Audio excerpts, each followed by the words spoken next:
And Then What? Reflections on life, leadership, and meaning. Beyond Success is a reflective memoir by Francis Kamulegeya, a prominent Ugandan business executive, former country senior partner at PwC Uganda, and chairman of I&M Bank Uganda. Rather than serving as a standard business autobiography celebrating corporate achievements, the book uses his life story to explore a central question: what happens after you reach the career milestones and status you spent years chasing? Here are 10 key takeaways from Francis Kamulegeya's memoir, titled And Then What? Reflections on Life, Leadership, and Meaning Beyond Success. 1. Shift from success to significance. Success is what you achieve for yourself, titles, wealth, recognition, but significance is what you do for others. A meaningful life is measured not by how high you climb, but by the impact you leave behind once those external metrics fade. 2.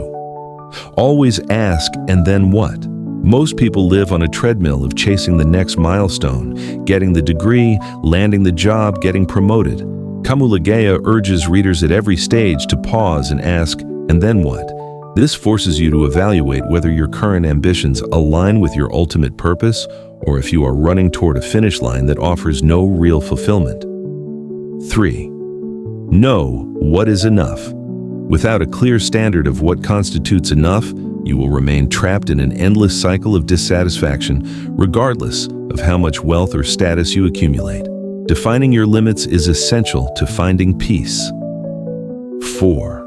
Separate your identity from your title. Corporate titles, office perks, and official status are temporary loans from organizations, not who you are.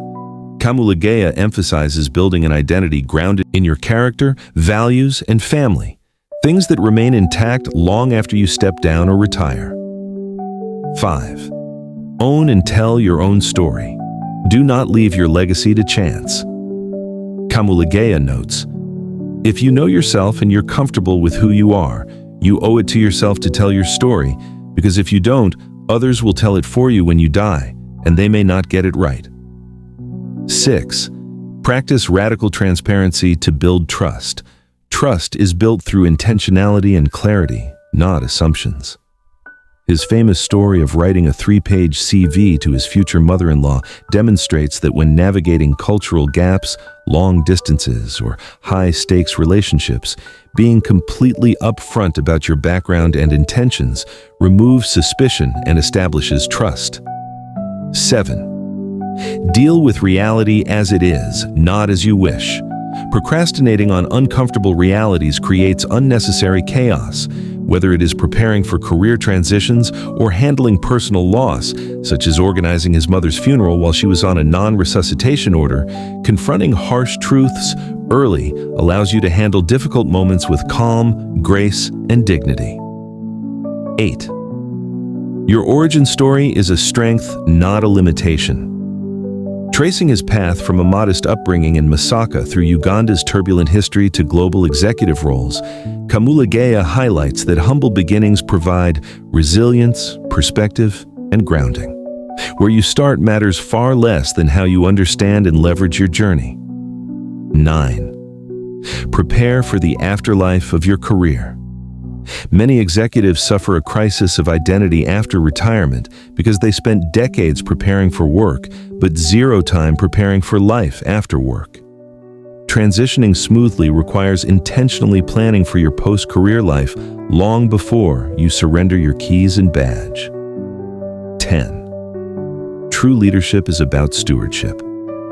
True leadership is about creating systems, mentoring successors, and leaving an institution better than you found it. A leader's job is not to make themselves indispensable, but to build capacity so the organization thrives without them. Who is it written for?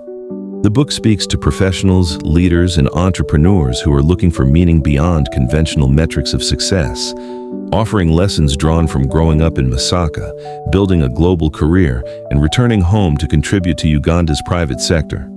Have a fruitful day, and see you again on the next video.